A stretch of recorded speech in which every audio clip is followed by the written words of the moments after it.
Welcome to Pod Save America. I'm John Favreau. I'm John Lovett. I'm Tommy Vitor. On today's pod, we have Atlanta Mayor Keisha Lance Bottoms and our friend DeRay Mckesson to talk about the nationwide protests against police brutality and what can be done to actually change the system. We'll also talk about how Donald Trump and Joe Biden are responding to the crisis. Quick note before we begin, please go adopt a swing state if you haven't already.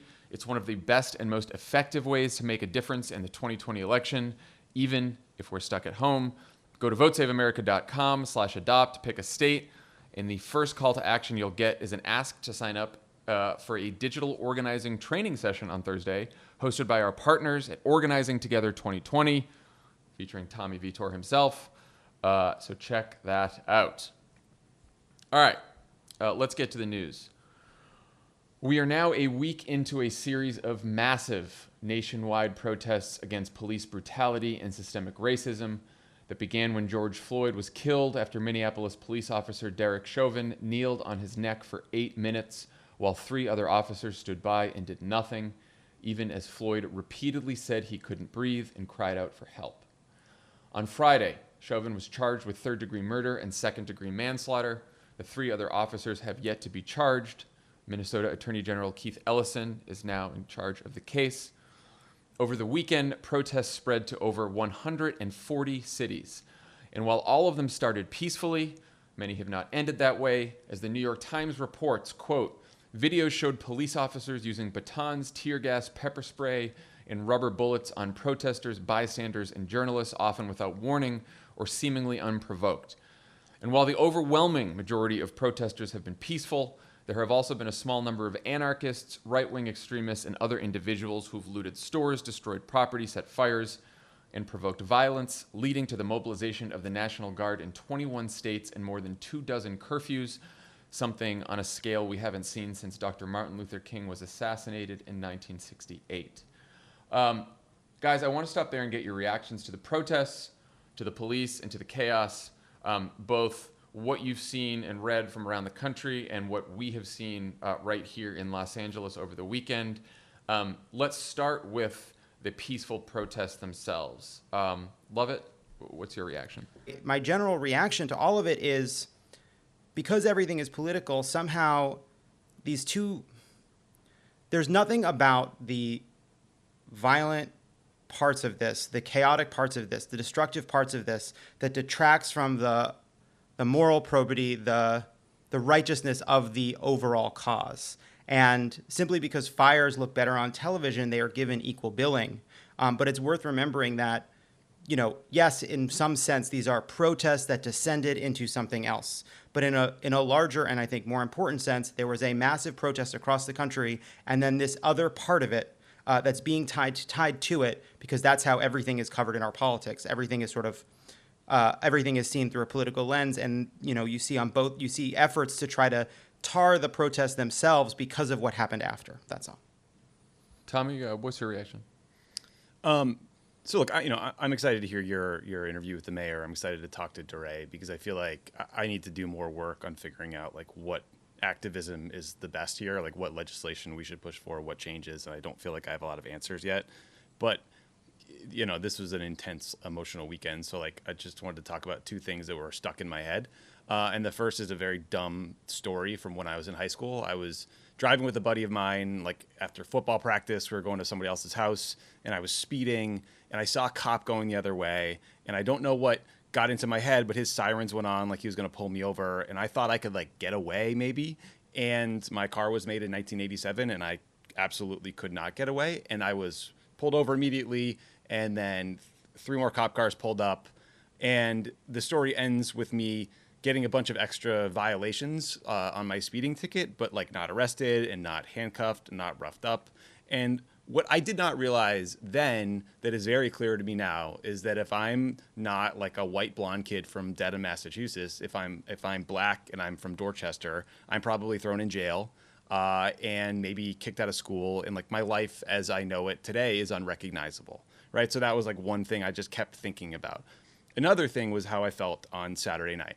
I could see on TV video of people like destroying shops and lighting fires and like literally sort of marching towards where I lived. And then on my own street, like outside my house, I could see people, some of the same people, loading stuff into a U-Haul that they had parked on my street that they had stolen. And the next morning, like Lovett, I'm sure we walked by the same shops, some of them clearly labeled like black owned, and a lot of them were destroyed or burned or graffitied. And like you just saw these people trying to pick up the pieces. And so like that awareness of this time in my life and that privilege and then that fear I felt can feel like competing emotions, but I felt them both. And then I also felt a lot of anger because, you know, the video of George Floyd's murder is like one of the worst things I've ever seen. So is the video of Ahmaud Arbery being shot. But the police are supposed to protect citizens, and people being abused by the cops literally pay their salaries and have for years. So that is why, you know, people were marching and protesting. And like you were saying, Lovett, like I really hope the focus stays on that core issue and the need to end police brutality. But what was like gutting and enraging was watching the reaction by a lot of those same police prove the protesters' point, right? I mean, like you saw police cars drive into crowds. You saw journalists blinded by rubber bullets. A black CNN reporter was arrested live on air. The two college kids in Atlanta were like terrorized, right? They had their windows smashed, their pepper sprayed, they were tased.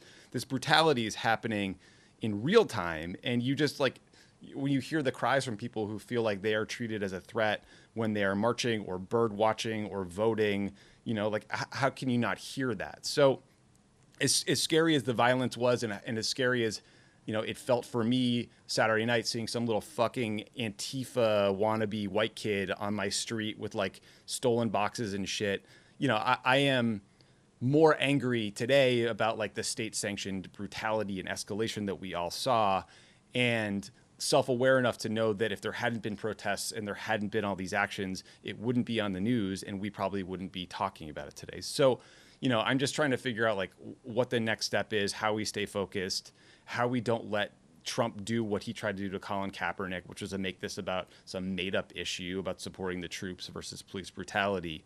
And then just like focus our frustration and actions on the right things. Yeah, I was trying to think to myself why George Floyd's killing was the one that sparked these massive demonstrations when, you know, we've seen police killings for years now. You know, and I was doing some reading, and 99% of police killings from 2014 to 2019 did not result in officers even being charged with, let alone convicted of a crime, not even being charged. 99% of police killings. And, you know, 2014 was Ferguson. And I do think you have a country right now that has been in so much pain. We are in the middle of a pandemic that has disproportionately affected people of color, that is disproportionately killing people of color. We have a healthcare system that, you know, is sort of racked by disparities even before the pandemic hit. We have the economic fallout from the pandemic that, again, has fallen even more acutely on people of color, black-owned businesses, black members of our community, people of color. And we have seen how many of these police killings, how many of these videos now that we're in an age of viral videos, and there are protests, and there are reforms, and there is voting, and yet it keeps happening, and we don't see change. And it, you know, when you put all these things together, and when you've had all these people, when you've had everyone home for months now, and people sick and people out of work, and then they see that video, which I agree is like one of the hardest things I've ever had to watch, you of course understand it. You of course understand. You wonder why it hasn't happened even sooner. And I do think, Tommy, like you said, like the police response to this over the weekend has maybe proved the point of the protest better than anything else that we saw. I mean, it's just like in that way, I think the protests have already succeeded in showing, because look, we know that, and Lovett, you were saying this, we know that television and especially local news, which I don't watch a lot of local news, and I watched it this weekend. And local news loves to find a fire. They love to find the looting, and it was all there, the fire and the looting. But I also think what broke through in the media and on the news this weekend were these examples of police using aggressive force to respond to these. Tommy, I think you named some of these, but in New York City, a police car drove into a crowd. Police officers threw a woman to the ground so forcefully she had a seizure. A child was sprayed with mace in Seattle. You mentioned the Atlanta, what happened to Atlanta to those 2 college students who were tased. And then especially, I think to wake up the press and other people, unfortunately has to come to this, how many journalists were hit with rubber bullets, sprayed with mace, arrested even after identifying themselves as members of the press. And targeted, specifically targeted. Shot at with rubber bullets. What went through my mind watching all this was like, the police know that phone cameras are everywhere these days. They know that there are body cameras, right? Some of them are wearing body cameras, and they're doing this anyway. Like, what does that say to you guys? To me, what I see is this militarized police presence. These guys are in helmets and riot gear. Their faces are covered. And I do think that contributes. And, rubber bullets are dangerous. And they are, we have these 2 things happening. The move towards these non-lethal technologies, rubber bullets and other forms of technology, on top of the militarization of the police, which has seen police kind of build out these armored vehicles, these incredibly sort of these militaristic rigs that they kind of go around the cities with. And all of it, I think, contributes not only to the dehumanization of the citizens they're sworn to protect, but also to their own dehumanization. They are part of this organization. They are part of the machine. That there's an impunity that comes with standing in a phalanx of people with a military vehicle behind you, your face completely covered in a line of people. So, beyond just the need to make sure police officers individually are held accountable, there's the need to demilitarize the police. There's a need to look at not just the use of deadly force, but the use of these intermediate weapons, whether it's rubber bullets, pepper spray, mace, tear gas. There's a need to look at what's going to happen in the next few months as budgets across the country are slashed dramatically. Los Angeles is about to go through an incredible period of budget cuts because of the pandemic and the economic crisis. So are cities across the country.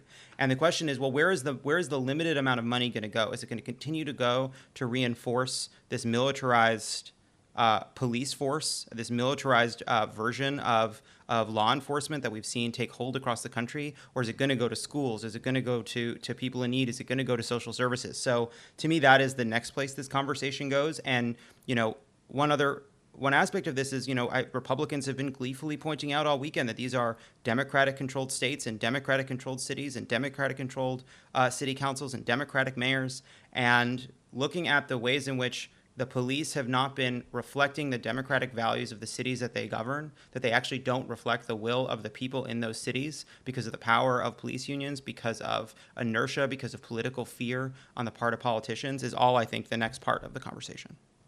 I will say also, sort of looking around the country at some of the different reports, it doesn't have to be this way, right? When there are protests, the police don't have to be responding with this kind of aggressive force, because they'll say, oh well, there's protests and there's violence and you don't know how to handle it, and so it's tough to control a crowd and there's different things you have to balance. But in places where there has been sort of reform of police departments, where there are more diverse police departments, where there's a history of better relations between the police and the community, you saw peaceful protests that didn't necessarily devolve into some of this aggression. You saw this in Newark. There were officers taking a knee in certain places. There were officers holding signs that said "End police brutality." I think one of the best examples over the weekend, and Mayor Bottoms pointed this out during her press conference in Atlanta. Atlanta Police Chief Erica Shields actually went outside and just talked to the protesters in the crowd for a while, actually saying at one point, "We agree with you, it's fucked up and nothing changes."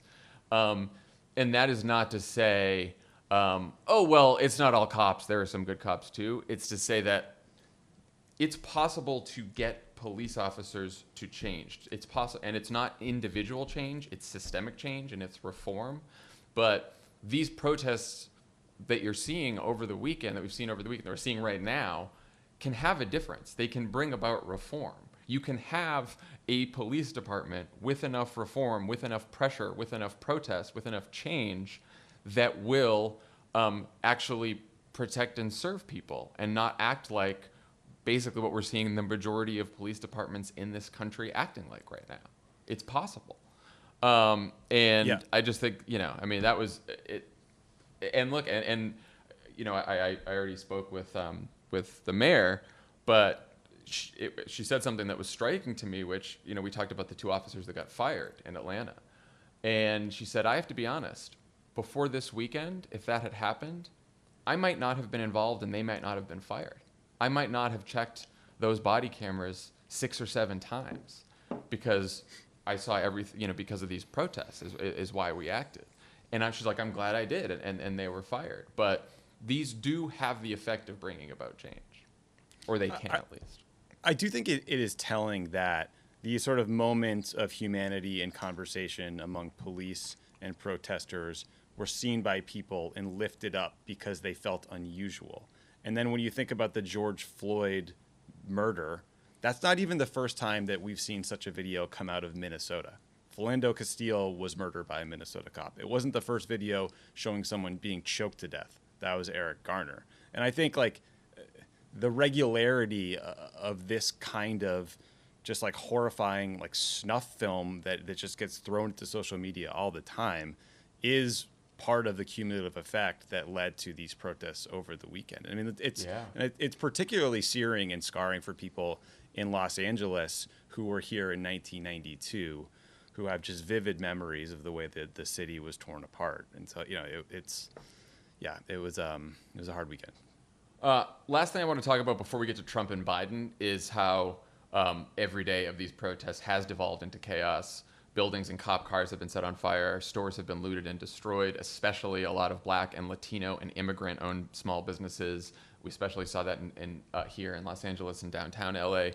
What do we know and not know about who's responsible for the chaos side of this? Because I think this has been very difficult to untangle over the weekend. I'm really hesitant to say a lot about this because I just genuinely think we don't know. There was a ton of inaccurate data right out of Minnesota, every arrest has been from out of state. It turns out that was total bullshit. The vast majority of arrests were in state. I think it's foolish to say, oh, this is outside agitators, because I think in some ways that can undercut the real anger and frustration of people who are on the streets and maybe weren't part of the violence but can understand it, And so, look, I understand people saying, please don't burn down, please don't destroy things in part of our own community. I do think that focusing on that part of it versus the underlying systemic problem is not the right focus. I want to be focused on the issue of police brutality. So I think it is incredibly hard to figure out sort of who's responsible and who's not. We don't have enough reporting yet. I think it is incredibly annoying for protesters to continue to be asked about the violence when the focus should be on the protests. I think the reason that we're talking about it is in a political context because this is how Donald Trump and the right are already coming at this. And so we should talk about how Trump's responding. He has basically reacted to the crisis exactly as how you'd expect him to, hiding in the White House and tweeting crazy shit.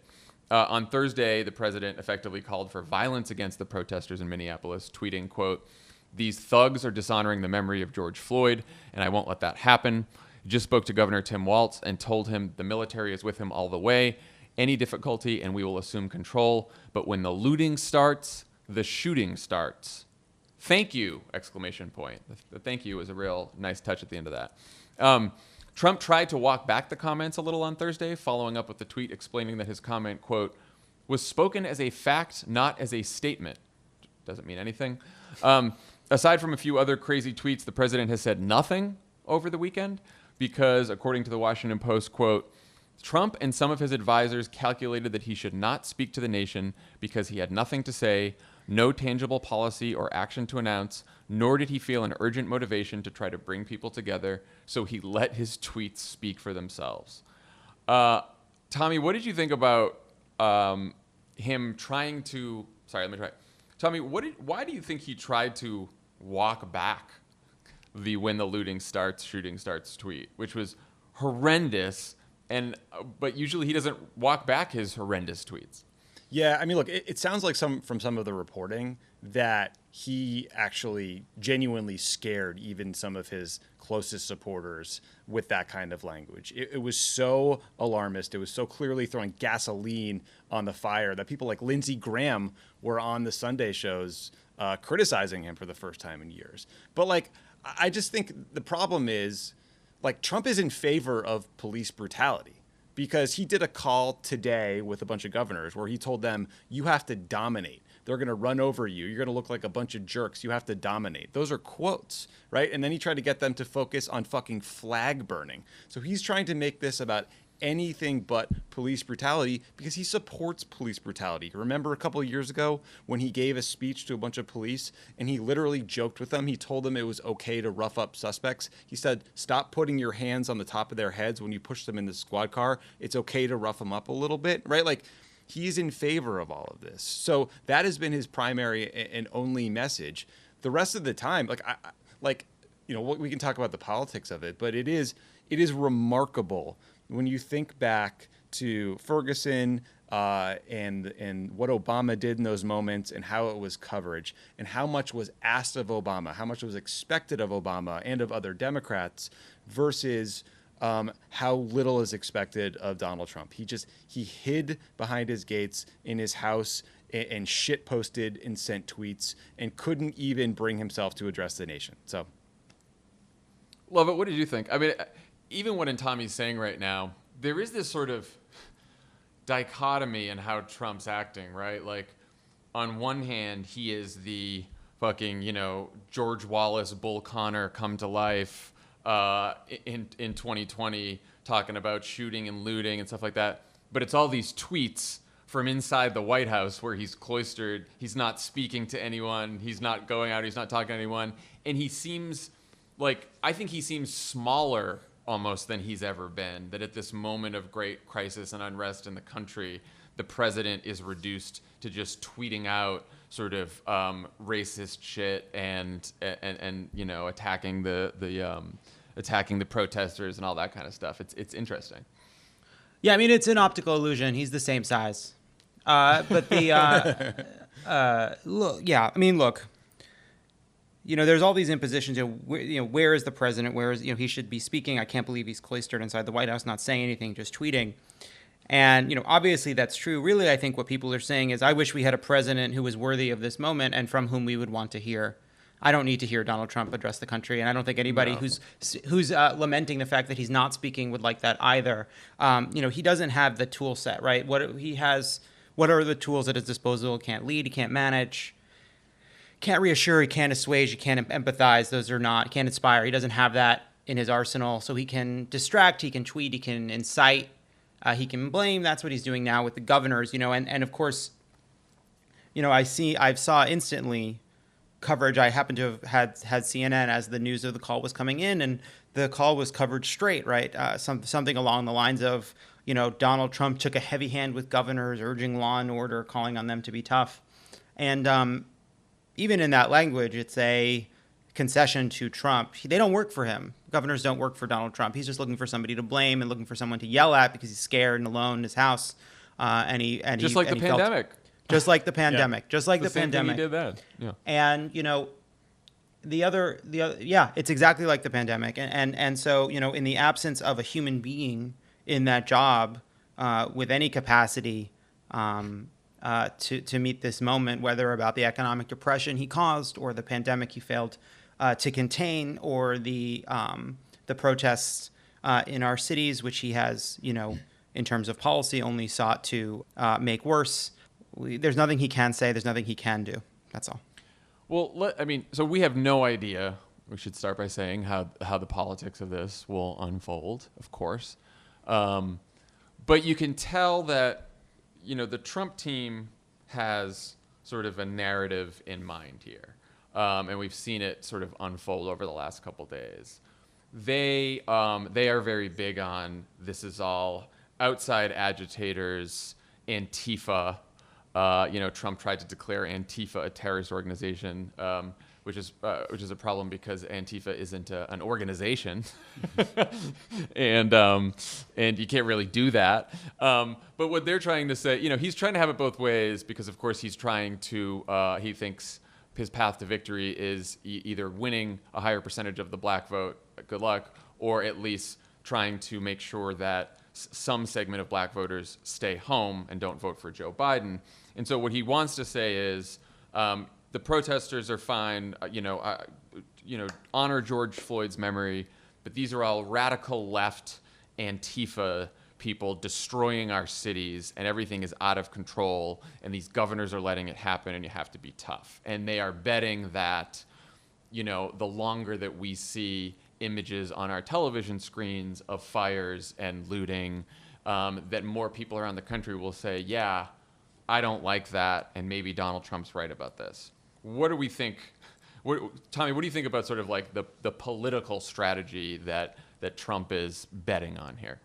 Yeah, I mean, you can tell that they're divided even inside the White House. And look, on a personal level, I am very worried about him tweeting or going out and giving a speech and pouring gas on the fire.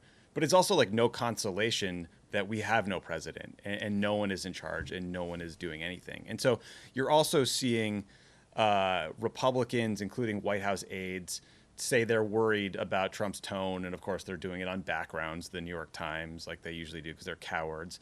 But then you also see one White House aide telling the New York Times that they think that images of destruction could be helpful to Trump because he's going to focus on a law and order message. And so I've read a lot recently about Nixon in the 60s and the backlash to the civil rights movement and the Watts riots, and how Nixon twisted those events and channeled that racism for political advantage and pulled all these white voters into the Republican Party. I think trying to predict the future from that history is very difficult for a million reasons. But one key difference here is that Trump is currently in charge, right? Yeah. He is leading us in this time of absolute chaos, which comes on top of a pandemic response that is literally the worst in the world. And like we were saying earlier, he does not look in charge. He looks small. He looks scared, and he looks vicious and nasty. And all the things people hate about him, even Trump supporters, are playing out publicly through these tweets. And so, yes, am I worried about Donald Trump cynically using racism for political advantage? Absolutely. I'm worried about everything. But it didn't work in 2018, right? The caravan threats didn't, do what he wanted them to do. And I do think people are exhausted by his divisiveness. Lovett, what do you think? I feel like there's two things. There's the politics and then there's the actual policy. I think, Trump sees clearly, even in just walking back his looting, shooting rhyme, there's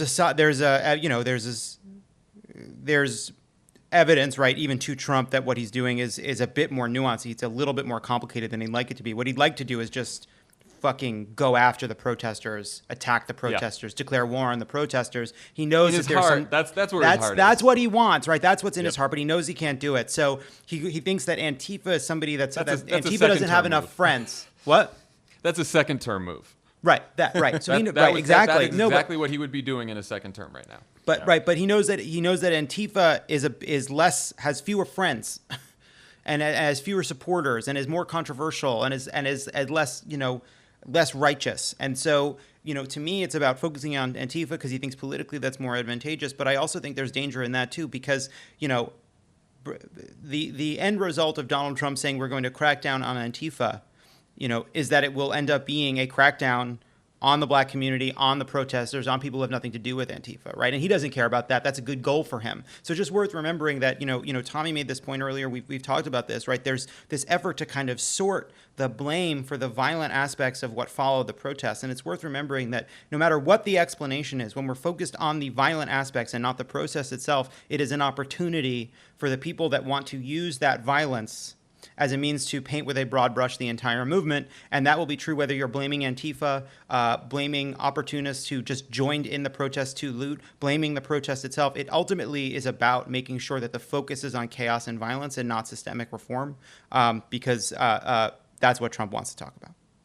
Well, and again, back to the 1968, the Nixon comparisons, this was tried before, right? This is the same playbook that has been run before in the 60s, right down to the outside agitators, and they were communists, not Antifa at the time, and Nixon was screaming law and order, and they wanted to use the scenes of chaos to their political advantage. And it is one of the reasons that Martin Luther King and the Civil Rights Movement preached nonviolence and made it sort of the central message of the movement, peace and nonviolence and justice, because they knew that they were gonna that was gonna be Nixon's strategy, that was gonna be the strategy of sort of racists all across America, and it required tremendous discipline to have that message, and tremendous discipline to not exert, to make sure that you were nonviolent, and so it is. You're right. Like they are going to try as hard as they can to make it about everything than what this is really about, which is police brutality and systemic racism and how to change it. Yeah. And I do think from our side, whether it's Democrats or activists in the street, focusing on that message and getting it through over and over again and not letting yourself get distracted is probably the most important thing. Yeah, just two quick things. I mean, to your point, like the really awful reality of history in this country is as unbelievable and admirable and brave it was for those people to preach nonviolence. The violence inflicted upon people like Martin Luther King and other freedom riders and activists was what woke up the nation and like shocked the conscience of a lot of people who ultimately came around to supporting civil rights legislation. So in that way, violence has a very central part of that history. But John, I just want to point out one thing you said earlier. You correctly noted that Antifa isn't an organization, and Trump tweeting that he's going to label them a terrorist group. Like, just so people know, the State Department designates organizations foreign terrorist groups, and then they use a bunch of tools to like choke off money to them, right? It's like all these material support statutes they use to prevent you from sending cash to Hamas. Like him trying to apply that set of tools to Antifa, which is not an organization, which is seemingly maybe like a bunch of people in the US, is just so unbelievably idiotic, and I think speaks to how much he is flailing and has no policy proposal, but has actually walked back a bunch of really important things Obama did to try to address some of these policing disparities, since he took office. Let's talk about Joe Biden's response. On Friday, he spoke to George Floyd's family. On Saturday, he released a statement supporting the protests. On Sunday, he left his house for the second time since the pandemic began to visit the site of the protests in Wilmington, Delaware, and spoke with some of the protesters. And today, Monday, he met with community leaders at a black church in Wilmington. He also had this to say in a video from over the weekend. It's time for us to take a hard look at the uncomfortable truths. It's time for us to face that deep, open wound we have in this nation. We need justice for George Floyd. We need real police reform that hold cops to a higher standard that so many of them actually meet, that holds bad cops accountable, that repairs relationship between law enforcement and the community they're sworn to protect. We need to stand up as a nation with the black community, with all minority communities, and come together as one America. That's the challenge we face. Lovett, what did you think of Biden's comments and appearances since the protests have begun? I think the truth is Biden being out there and saying things that are empathetic, that shows that he's listening, that he's paying attention, that he's learning, that he's seeking to put forward a set of policies that actually speak to the scale of the crisis, or at least is open to doing so, and is going to listen and be a president whose door is open. Does a lot of what he has to do to show a contrast to Donald Trump and his absence or worse than absence, his contribution to the chaos and to the kind of the fever pitch of this moment. Asted Herndon had a great piece in the New York Times over the weekend where he spoke to a number of black voters and leaders who argued that Biden's original campaign pitch of a return to normalcy isn't right for this moment. I think that's fairly obvious to everyone now. Reverend Jesse Jackson said, "Our needs aren't moderate. The absence of Trump isn't enough." And Stacey Abrams said this about voting in particular, quote, "You cannot motivate someone to a behavior that they don't believe will actually bring change." How do you think Biden goes about answering this sort of larger challenge? I literally cut and copied and pasted that Stacey Abrams quote to talk about today. The next part of her sentence is, "We have to start by saying what you feel and what you fear is real." And I thought that was a really succinct and powerful way to put it, which is, you can't just tell activists who are so frustrated and fed up, well, hey, your job is to organize and vote in November if they feel like that's a return to a system that wasn't serving them to begin with. So I do think Biden is starting to internalize that, speak to that frustration and that fear and that hurt, and in a way that is familiar now. Like, that is actually his strength, is being able to empathize and reach people, even if he can be completely clunky with his words sometimes. I think the humanity is in him, and it's decent, and it has served as a stark contrast. I'm glad to see that he went out to the site of a protest yesterday. It sounds like this week he's really starting to get out of the house and sort of the coronavirus bubble, which was very understandably keeping him constrained. But, I think they've done well so far. Yeah, I do too. I have to say, the media latches onto narratives, and then they get lazy and they keep the narrative, even when it feels very old. And there was a bunch of stories like, where's Joe Biden in all of this? Is Joe Biden still in the basement? And Joe Biden's been out more than Trump has. Yeah. He's been talking about it more than Trump has. He's given more statements than Trump has. And now he's out of his house. He was both at that meeting with protesters and meeting with leaders in a black church today. And so I think, step one, he can check that box. He is showing empathy. He is out there. I think sort of the next step is going to be, will he sort of detail, and I know he already has, he has sort of an agenda, and he has criminal justice reform policies, but part of these unity task forces that he's put together with Bernie's campaign folks is about sort of figuring out what new policies they can come out with on a number of topics, and criminal justice reform and police reform are one of those topics. And so I think that's going to be the next step. Let's see sort of what he comes out with, possibly even this week, when it comes to police reform, and do those reforms sort of meet the moment. But I do think on just being the president we need right now, being a leader who can heal and empathize and attempt to try to bring the country together while also recognizing sort of the deep and systemic injustice and racism that exists, I think he's done a really great job of that. Yeah, and he has a detailed policy plan on his website that people should check out if they want to get into more specifics. It's for the African American community in this country. It's interesting. I mean, there's an older school approach to politics where someone like Joe Biden might form a plan like that, and it's like a bunch of tax credits and other things that sort of lift all boats, but would disproportionately help the African American community because, for a variety of reasons. I think that it's good that he made a plan that is a little more specifically tailored to that pain, and to the needs of people in the black community and things that he's hearing. So I don't know. I did think that was really worth reading and digging into. Thanks to Mayor Bottoms, and thanks to DeRay for joining us today. And we will talk to you guys later this week.